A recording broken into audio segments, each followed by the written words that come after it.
Welcome to Dependable Flame, where we explore vintage petrol lighters, ashtrays, tobacciana, and other useful mechanisms. Make yourself at home. Today we are here just to tie up the loose ends in our experiment with these Clipper universal flints that our buddy Robert Hollingsworth sent to us. We definitely saw some improvement in this Ronson gem. We have some other lighters back here, including the Ronson Capri, the Thorns semi-automatic table lighter, and some of these aluminum block petrol lighters that the Clipper just didn't make any difference in. With the Ronson gem, it was lighting, I don't know, once every 5 to half dozen times at best, and after replacing that with the Clipper flint, it is working much better. May still have some vapor lock. You can see that that wick is a little bit moist looking, and of course we still have fuel coming out the bottom of the lighter every time we light it up, so it is definitely overfilled with fuel. But we did see marked improvement with the Clipper flint and the Ronson gem, and not so much in the others. One that kind of bothers me a little bit is this Nordad lighter. We put the Clipper flint in that. Seems to have a decent enough spark, but apparently not enough. And I thought that we would pull this out. I don't think that the spring is long enough to really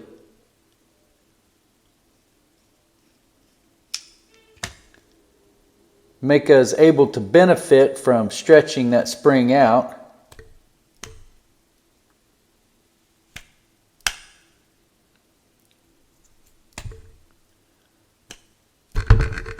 Yeah, there we go. So what we're going to do in this case, we're going to put the Clipper flint back down the tube. We're going to put a red flint behind it, and then we are going to add the flint spring and screw.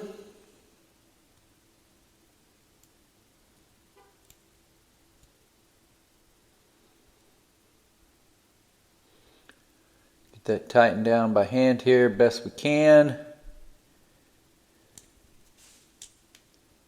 Get that grooved in the proper direction. That already looked like it was providing a better spark. Now let's tighten this down.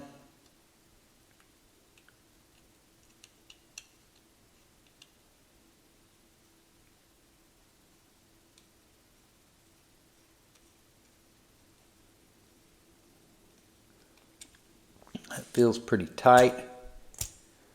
Still able to turn the wheel though.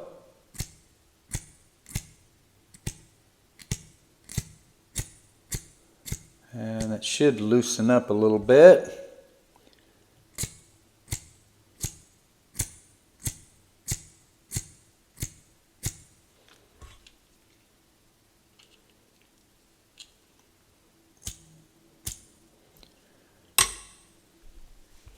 So again, we may have some stuff working against us here at times.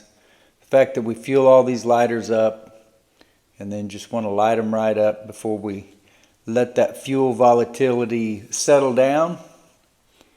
But this does appear to me as though it's striking better, which may indicate that the quality of the spark is part of our problem with this lighter. But the fact that it's throwing as good a spark as it is and still not igniting the wick, I believe speaks to the facts that we discussed in the previous video, that you just have this very small, narrow channel here, which you've got fumes being carried up this wick, and then dispersed out it. But if you have too much fuel vapor in this area and not enough oxygen, then it will choke out the ability for that spark to ignite into a flame.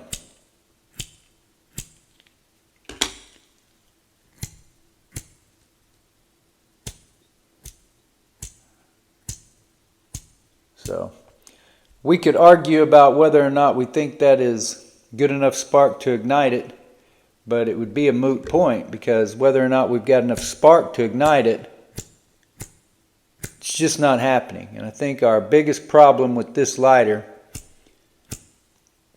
is this ignition area is prone to vapor lock because it is so narrow and so closed off. Even with the 4 holes of the windscreen there, well, after all those strikes, finally strikes up. This is a really cool lighter. There's so many different aluminum block lighters with so many different nuances and differences in flint screws, fuel screws. We got a screw in this one that I'm not sure exactly what the purpose is. It blocks a hole over into another fuel chamber that does not have wadding in it. So I don't know if that initially should have had wadding in it or what the deal is. But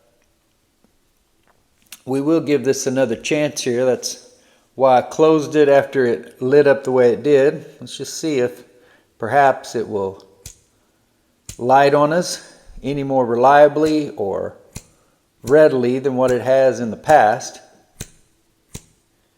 And whether we hold it, well, there we go, it lit again. So maybe the second Flint has made a little bit of improvement in this Nordad lighter, because this lighter has not lit or ignited reliably at all. It has been one of the worst igniting lighters that I've ever tried to get up and going. So the fact that it has lit a couple of times here is definitely encouraging. Even if it's not ideal to put 2 flints in a lighter to get the proper tension on that flint to get it to ignite. And once again, we may have some vapor lock that may be working against us. So we've seen a lot of encouraging things here out of this Clipper Flints that our buddy Robert sent us. But I don't know that they are a fix-all or that they are as superior as the old darker colored Dunhill Blues. But we will definitely continue to use them in different lighters. And we typically start off with the red Flints, which these were also courtesy of our buddy Robert. Been working with these now for a few years, or a couple of years ago anyway, since he sent them. And they work really good. But in a trouble lighter, sometimes you need something a little bit better. And that is one thing that we always used the old Dunhill Blue Flints for. These lighter colored newer Dunhill Blues just don't seem to do the same job as the old ones. But we did receive a bit of a boost in some lighters from these Clipper Flints, which are available to you on Amazon.